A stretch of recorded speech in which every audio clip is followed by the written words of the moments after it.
2024년 4월 방영한 10부작 웹드라마 종이 다른 일본의 작가 가쿠다 미스요의 동명소설이 원작입니다.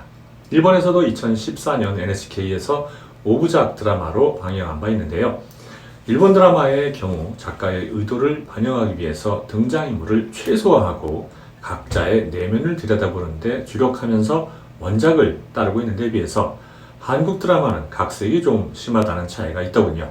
등장인물도 많고 이들이 주고받는 행동과 사건을 중심으로 하면서 캐릭터 간의 갈등을 흥미요소로 삼는 국내 드라마의 속성을 그대로 답습하고 있습니다. 돈의 양면성과 경제관념의 중요성, 인생에서의 돈의 의미를 정적으로 풀어보면서 경각심을 주고자 했던 작가의 의도가 희석돼서 지저분한 진흙탕 싸움만 도드라지더군요. 원작 소설, 한국 드라마, 일본 드라마 중에서 무엇을 추천하겠냐고 물어본다면 소설을 보고 나서 일본 드라마를 볼 것을 추천합니다. 소설의 제목 종이 다른 작품을 관통하는 은유적인 의미를 담고 있습니다. 사진관에서 초승달 모양의 가짜 달을 배경으로 가족이나 연인이 사진을 찍는 일본 문화에서 유래한 건데요. 소설 속에서는 한순간에 그칠 주인공의 가짜 행복을 의미합니다. 주인공인 우메자와 리카가 고타와 연인관계를 유지하면서 화려한 생활을 즐기며 행복을 느끼지만 결국 그 기반이 고객의 돈이었기에 일순간 무너질 수밖에 없다는 줄거리를 함축하는 거죠. 이 소설의 모티브가 된 실제 횡령 사건은 세 가지인데요. 흔히 여자들의 공금 횡령 사건에는 반드시 남자가 있다고 합니다. 세 사건 모두 범인들이 연인에게 돈을 주기 위해서 공금을 빼돌린 것으로 드러났습니다. 세 가지 사건 중에 가장 유명한 것은 1973년 10월 21일 범인이 체포된 시가은행 9억엔 횡령 사건입니다. 시가은행의 은행원이었던 42세의 오쿠무라 아키코는 6년 동안 무려 1300회에 걸쳐서 9억엔, 하나로 무려 90억 원을 빼돌려서 10살 연하의 애인인 야마가타 겐지에게 주었습니다. 겐지는 다니던 택시회사의 산업금을 횡령해서 잘린 다음 경정을 비롯한 도박을 즐기던 백수 양아치였죠. 겐지는 이성관계가 서툴렀던 아키코의 마음을 사로잡은 후 노골적으로 돈을 요구하면서 모터보트를 사는 등 호압한 생활을 즐겼습니다. 체포된 후에 겐지가 결혼해서 딸을 둔 유부남이라는 사실이 드러났죠.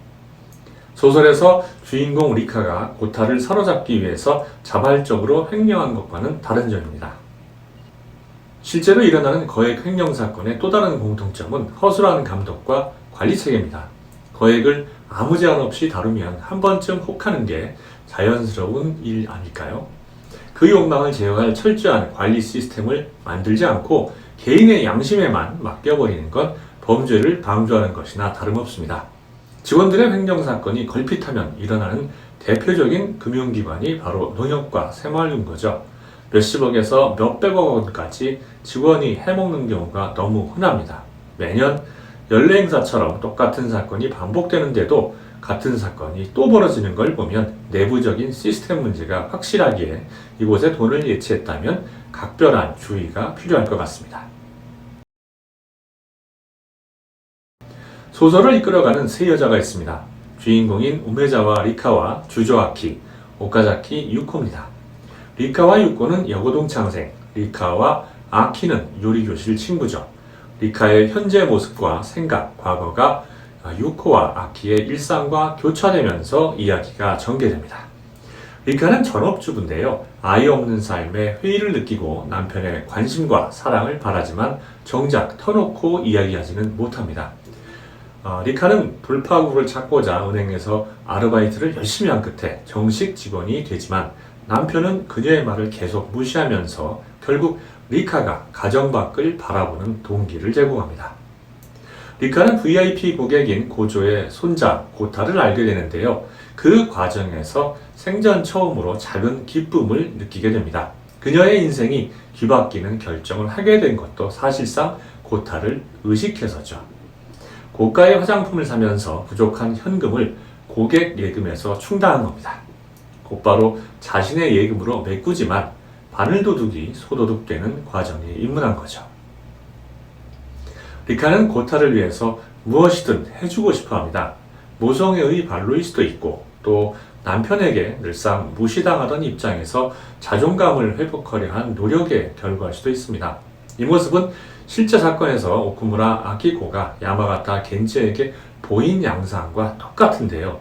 제3자가 보기엔, 특히 남자가 보기엔 참으로 멍청한 짓인데 도대체 왜 이런 짓을 몇 년 동안 계속 했는지 이해하기가 정말 어렵습니다. 리카는 고타의 영화 촬영비, 여행 비용을 대다가 나중에는 그와 비밀리에 만나기 위한 멘션까지 얻습니다.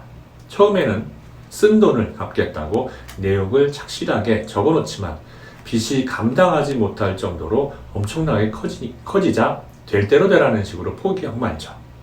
언제 들킬지 모른다는 불안감에 시달리면서 차라리 누가 비리를 알아내서 자신을 체포했으면 좋겠다고 생각하면서도 범죄를 멈추지 못하고 끝내 나락으로 추락합니다. 유코는 엄청난 짠순이 주부인데요. 물을 아끼기 위해서 샤워 시간도 정해놓고 슈퍼마켓 전단을 비교하며 장을 봅니다.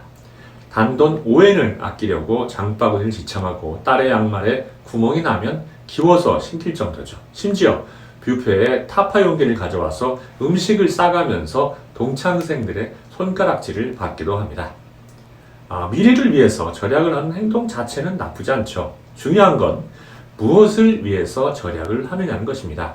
절약을 하는 과정에서 다른 가족들이 행복해하지 않고 심지어 과다한 스트레스까지 받는다면 돈 몇 푼 아끼는 게 오히려 마이너스가 될 수 있습니다. 안타깝게도 유카의 딸은 엄마와 생각이 달랐습니다. 친구들이 가진 것을 자신은 갖지 못한 게 부끄러워서 도둑질을 하다가 잡히게 되죠. 유코의 남편 시니찌는 돈이 없다는 사실이 부끄러워서 딸이 도둑질을 한다면 절약의 본말이 전도된 것이라며 일침을 놓습니다. 유코는 그 말을 듣고 큰 충격에 빠지죠. 일엔을 아끼려고 아득바득거린 자신을 이해 못하는 남편과 딸이 원망스러웠으니까요. 하지만 리카를 떠올리고 또 딸의 모습을 돌아본 후에 도대체 무엇 때문에 자신이 절약을 해온 건지 자문하게 됩니다. 리카는 고객의 돈을 펑펑 쓰고 자신은 허리띠를 졸라매며 돈을 아끼고 살면서 그 모습이 정반대처럼 보였지만 실상은 돈에 휘둘리며 행복을 희생한 것이 똑같았던 거죠. 주저아키는 쇼핑 중독으로 인생을 망쳤습니다. 심한 쇼핑 중독으로 빚을 지는 실수를 2번이나 저지른 끝에 이혼을 당하죠. 쇼핑을 끊고 홀로서기에 열중한 덕분에 아키는 출판사 직원으로 새 삶을 살아가지만 쇼핑 중독에서 완전히 벗어나지는 못했습니다. 비싼 옷을 사느라 35만엔을 써버리고 버스비를 아끼는 어리석은 행동을 자책하지만 결국엔 남는 건 후회뿐입니다. 자신도 리카처럼 회사 돈을 횡령한 날이 올까 싶어서 전전긍긍하기도 하죠. 아키의 과소비는 이혼 후 만나지 못했던 딸 사오리에게 멋진 엄마로 보이기 위한 과정에서 다시 실현됩니다. 명품 옷과 가방을 들고 비싼 레스토랑에서 시간을 보내죠. 사오리가 원하는 물건은 무엇이든 다 사줍니다. 이제 사오리는 영악하게도 원하는 물건이 있으면 엄마를 만납니다. 딸의 의도를 알아챈 아키는 처음으로 물건을 사달라는 딸의 요청을 거절하지만 이미 쇼핑 재미에 중독된 사오리는 달라진 엄마의 모습에 정색합니다. 원하는 물건을 사주지 않으면 이제 엄마를 만날 이유가 없어진 거죠. 미안하다는 말을 되풀이하는 아키를 내버려둔 채 사오리는 꼴불견이라며 냉정하게 그 자리를 떠납니다. 아키는 자신의 모습에서 리카의 그림자를 느끼면서 늦었지만 본인이 있어야 할 자리로 돌아가자고 속삭이면서 떠납니다. 종이단에는 이 3명 이외에도 30명이 더 나오는데요. 남자들은 아내를 이해 못해서 문제를 초래하고 여자들은 과소비로 문제를 풀고자 합니다. 모두 정상적인 삶에서 한 발자국 비껴있는 셈이죠. 소설이지만 실제 사건을 모티브로 하는 데다 작가만의 탁월한 문체와 여성 특유의 세밀하고 감성적인 관점 덕분에 몰입하게 됩니다. 인간관계가 서툴거나 또 경제관념이 정립되지 않은 젊은이들, 그리고 사치품을 본인의 존재감이나 사회적 지위와 동격으로 착각하는 이들이라면 일독을 권합니다. 육호처럼 미래를 위해서 지나치게 현재를 얽매는 생활을 하면 오히려 의도하지 않은 부작용에 시달릴 수 있다는 사실을 명심하고 지혜로운 경제 생활로 행복한 인생을 추구하시길 바랍니다. 이상 북마존이었습니다. 즐독하십시오.